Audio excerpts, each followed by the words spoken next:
대표님이 이렇게 속기를 하시면서 기억나는 의뢰건이 있으실까요? 힘든 거로 얘기를 드리면 성추행 관련 그런 게 좀 힘들죠. 그거는 이제 말을 하는 게 아니고 뭐 이런 하는 거를 저희가 적어야 되니까. 그럼 지금은 몇 타 정도?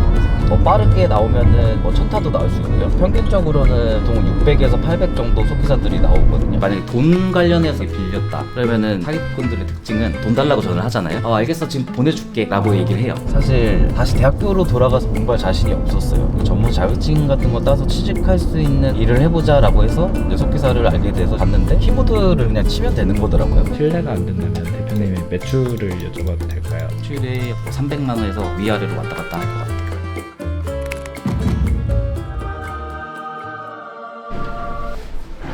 안녕하세요. 네, 안녕하세요. 대표님 간단하게 자기소개 한 번만 부탁드립니다. 저는 지금 속기사라는 직업을 가지고 있는 서온규라고 합니다. 속기사라는 게 타이핑을 하는 직업인 건가요? 네, 맞습니다. 키보드 자체가 이버식 키보드하고는 다르고요. 속기용 키보드가 따로 있습니다. 그럼 지금은 출근하시는 거예요? 네, 맞습니다. 저 같은 경우는 지금 부산 법원 앞에서 사무실을 운영하고 있습니다. 법원 업무를 처리하시는 게 많으신 거예요? 저 같은 경우는 이제 속기사 중에서도 속기 사무소를 운영을 하고 있는데요. 속기 사무소 같은 경우는 아무래도 법적 증거자료 제출용으로 많이 만들기 때문에 필요로 하신 분들이 법원 쪽으로 보시는 경우가 많습니다.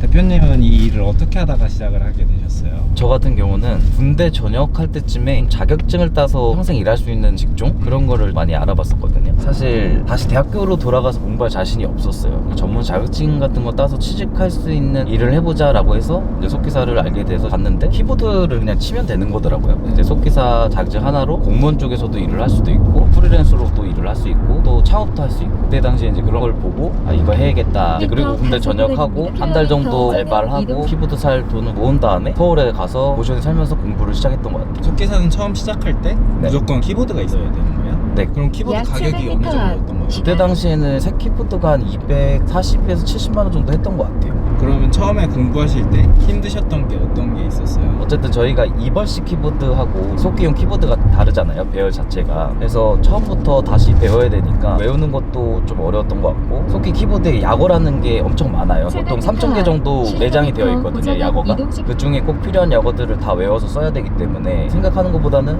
좀 어려웠던 것 같아요, 공부 자체가. 대표님은 속기사를 시작하기 전에 타자가 네. 어느 정도 나오셨어요? 저 같은 경우는 게임으로 이제 키보드를 배우다 보니까 그렇게 빠르진 않았어요. 그래도 한 3,400타 정도 나왔던 것 같은데요. 그럼 지금은 몇 타 정도 나오세요?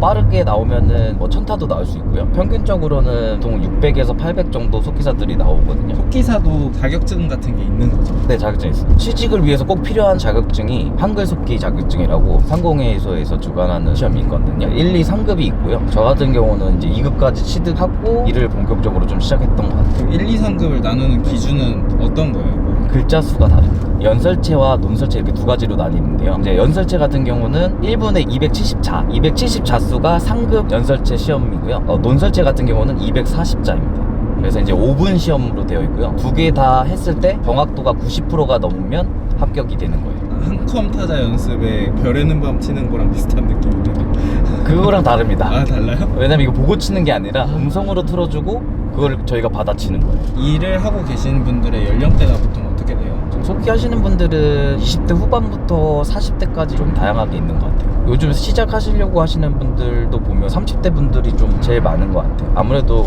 속기사라는 직업이 프리랜서로도 좀 많은 일들을 할 수 있으니까 뭐 육아하시는 분들이나 좀 그런 분들이 집에서 부업식으로 하시는 분들도 많은 것 같고, 그러다가 육아가 어느 정도 또 끝나면 본업으로도 하시려고 하시는 분들이 많고, 예전에는 대면해서 해야 되는 일들이 많았잖아요. 요새는 온라인으로 일을 진행하는 경우가 더 많아지는 것 같아요. 그럼 대표님은 주요 수요층이 법무법인 그리고 변호사, 노무사 쪽에서도 많이 들어오고, 회의 같은 경우는 지역주택조합 아니면은 재건축 재개발 조합 이런 데에서는 속기사를 사용을 해서 회의록을 만들어야 되거든요. 회의 같은 경우는 그런 부분들이 많고.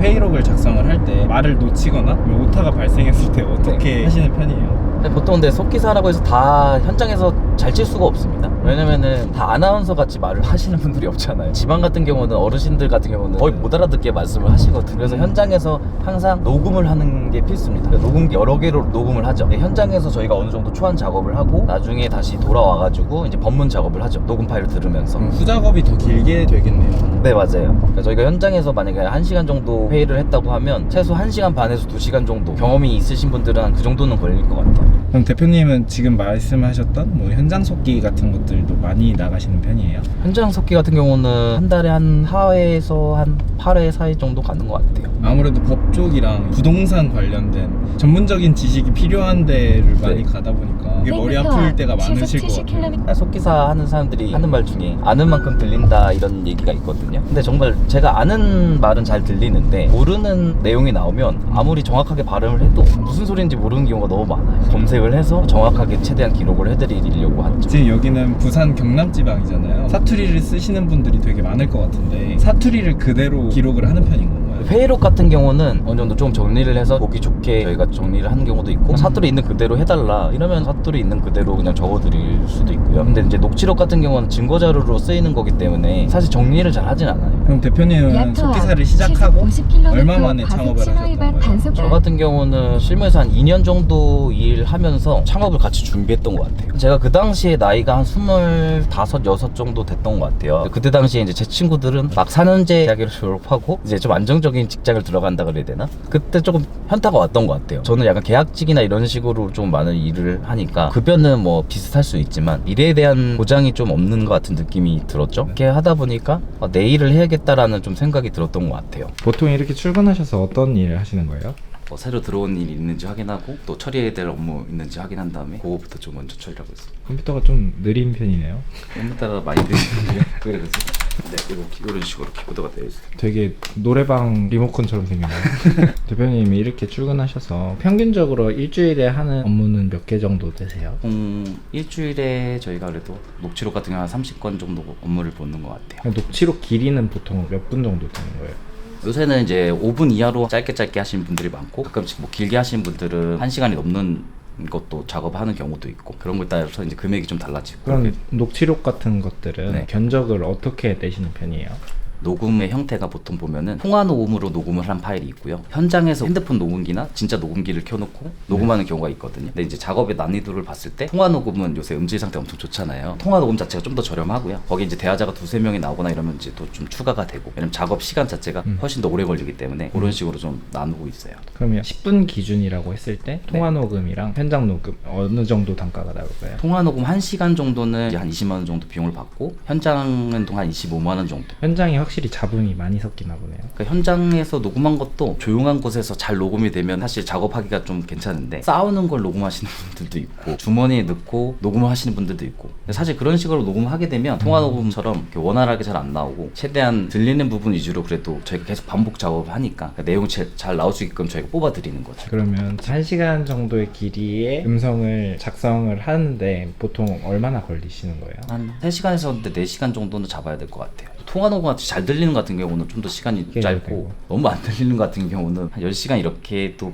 해야죠. 근데 아무래도 이렇게 법원 제출용 녹취를 하다 보니까 부정적인 것도 되게 많잖아요. 스트레스를 받거나 이런 거는 없으세요? 사실 뭐 사기 쪽도 있고 뭐 성추행 관련 뭐 그런 것도 있고 또 살인 관련된 그런 것도 들어본 적이 있고 그런 거 했을 때 사실 좀 세상이 좀 무섭다라고 생각이 들어요. 어쨌든 이런 범죄라는 게 일어나는 게 더 많지는 않을 거잖아요. 그쵸. 근데 저는 계속 그런 걸 많이 듣다 보니까 더 많다고 느껴지는 거죠. 제 스스로는 항상 조심해야겠다 이런 생각을 좀 많이 합니다. 그럼 사기꾼들이 자주 하는 말이나 네. 이런 것도 있을까요? 만약에 돈 관련해서 빌렸다 그러면은 사기꾼들의 특징은 돈 달라고 전화를 하잖아요. 알겠어 지금 보내줄게 라고 얘기를 해요. 그 다음날 또 전화하면 미안 지금 보내줄게. 한 달이 넘게 계속 그렇게 얘기를 해요. 핑계를 대면 길어지니까 핑계는 안 대고 그런 식으로 계속 시간을 끌더라고요. 오히려 정말 갚을 사람들은 더 정확하게 핑계를 대는 것 같아요. 내가 이런 상황이 있어서 내가 진짜 이때까지 해볼게 이런 식으로 말씀을 하는 분들이 많은 것 같고. 그럼 대표님이 이렇게 속기를 하시면서 기억나는 의뢰건이 있으실까요? 사실 저희가 뭐 가끔씩은 막 여기서 언급할 수는 없지만 좀 유명한 사람들의 녹취록을 먼저 우리가 아는 경우도 있고 힘든 거로 얘기를 드리면 성추행 관련 그런 게 좀 힘들죠. 그거는 이제 말을 하는 게 아니고 뭐 이런 하는 거를 저희가 적어야 되니까 그걸 어떻게 적어야 돼 처음에 고민이 많았거든요. 뭐 여자가 강간범을 고소를 한 거죠. 근데 남자분이 다행히 녹음을 하신 거예요. 서로 자고 이런 걸 녹음을 해서 내용 과정을 이제 저희가 작업을 하는 거죠. 뭐 좋았냐, 뭐 좋았다 이런 식으로 뭐 소리 하면은 그걸 가로하고 저희가 신음소리 이런 식으로 써줘야 되고 그것 때문에 벗어났다고 하신 분들이 많아요. 그래서 저희도 이제 작업은 힘들지만 해드려야 되니까 그런 업무도 좀 있었고 좀 가장 힘든 건 저도 이제 자식을 키우는데 아동 학대하는 이제 애를 막 혼내거나 때린다거나 막 그럴 때는 좀 제일 힘든 것 같아요. 영상이 아니고 음성으로만 들어가지고 더 상상이 되는 거잖아요. 그렇죠. 어린애를 막 엄청 때리거나 막 진짜로 욕을 막 한단 말이죠. 네. 그 얘는 아무것도 모르는데 사실. 근데 그걸 듣고 있으니까 좀 그럴 때 힘들죠. 대표님은 속기사를 지금 15년 정도 하셨다고 하셨잖아요. 네네. 그러면 속기사한테 제일 필요한 자질은 어떤 게 있을 것 같아요? 자, 일단 녹취록 같은 경우는 좀 꼼꼼함이 좀 중요할 것 같아요. 빨리 치는 것보다는 정확하게 치는 게 중요하잖아요. 말이 사실 한 글자만 틀려도 다르게 해석되는 경우가 많거든요. 그런 부분들을 좀 잘 체크해서 기록하는 게 중요할 것 같고, 뭐 실시간으로 속기를 하시는 분들이라면 순간 암기 능력이 좀 많이 필요한 것 같아요. 어느 정도 자격증 실력이 돼 가면 그런 부분들을 정하셔서 그쪽에 맞는 걸 좀 더 포커스를 둬서 뭐 공부를 하시든 연습을 하시는 게 더 좋은 것 같습니다. 대표님 같은 경우는 일주일에 30건 정도씩 진행을 하신다고 하셨잖아요. 실례가 안 된다면 대표님의 매출을 여쭤봐도 될까요? 보통 이제 저희 속기 단가가 이제 제일 저렴한 게 4만 원부터 이렇게 시작이 되거든요. 평균으로 잡으면 한 10만 원 정도 잡으면 될 것 같아요. 그래서 한 일주일에 뭐 300만 원에서 위아래로 왔다 갔다 할 것 같아요. 출장도 아까 4번에서 8번 정도 나가신다고 하셨잖아요. 네네. 그럼 그것 같은 경우는 단가가 어느 정도 진행되는 거예요? 출장 같은 경우는 보통 시간당 25만 원 정도 나옵니다. 그럼 대표님은 출장 속기 하시는 게 좋아요? 아니면 녹취록 하시는 게 좋아요? 저는 개인적으로는 출장이 더 좋죠. 단가가 좀 더 있으니까. 대표님이 생각하셨을 때 이 네. 직업을 10점 만점이라고 생각을 하시면 네. 몇 점을 주실 수 있으세요? 저의 기준으로 봤을 때는 저는 한 10점을 주고 싶습니다. 시간은 어느 정도 제가 좀 조율을 할 수가 있고요. 일 자체도 하면서 재미도 있고 보람도 되고 그런 부분에 있어서 높은 점수를 주고 싶습니다. 그럼 대표님이 네. 이 일을 하시면서 보람을 어느 때 가장 많이 느끼세요? 아무래도 녹취록을 저희가 작성을 해주고 속기사님 녹취록 때문에 증거가 잘 활용이 돼서 재판에서 이겼다 그렇게 문자를 가끔씩 주시는 분들이 있거든요. 그런 문자가 왔을 때 보람을 가장 크게 좀 느끼는 것 같아요. 어떻게 보면 이렇게 녹취를 받아 적는 건 AI에 대체될 확률이 높다라고 보시는 분들이 진짜 네네, 많으실 네네. 것 같아요. 대표님이 생각하셨을 때 네. 대체가 가능할까요? 대체는 불가능하다고 보여져요. 지금까지는. 왜냐하면은 어쨌든 제3자인 속기사가 내용을 확인을 해줘서 증거자료로 제출할 수 있는 거거든요. 근데 AI가 내용을 쳐줄 수는 있지만 확인을 해줄 수가 없잖아요. 누가 이 기록에 대해서 증명을 해줬냐라는 거를 봤을 때 편하게 작업을 할 수는 있겠지만 최종적으로는 속기사무소의 직인이나 도장이 찍혀서 증거자료 제출용이 되기 때문에 완벽하게 대체될 수는 없을 것 같아요. 근데 일은 더 완벽해질 수 있다라는 생각은 들어요. 공공기관에서 이제 녹취록은 음성 파일만 내면 돼요. 이러면은 대체될 수 있다고 보겠죠. 그러면 앞으로 속기사에 관심을 갖고 하고 싶어 하시는 분들에게 한마디를 한다면 어떤 게 있을까요? 일단은 속기사를 하고 싶으신 분들한테 좀 드리고 싶은 말씀은 첫 번째로는 좀 너무 쉽게 생각하고 진입하시는 분들이 많은 것 같다. 속기 공부도 그렇게 쉽지 않고 좀 열심히 할 각오를 가지고 시작하셨으면 좋겠어요. 사실 저 같은 경우는 이제 중고 키보드를 구매하셔서 공부를 먼저 해보시고 그리고 나서 적성에 맞는지 내가 좀 재능은 있는지 확인하시고 시작하시면 좋을 것 같아요. 그래서 사실 그런 정보를 제가 제 유튜브에도 좀 사실 많이 담아놨거든요. 그런 걸 참고해 보시면 좋지 않을까라는 생각을 합니다. 지금 자기 분야에서 항상 열심히 일하시고 계시는 분들이 많으실 텐데 항상 희망을 가지시고 더 열심히 한다면 더 좋은 결과가 있지 않을까 생각합니다. 화이팅!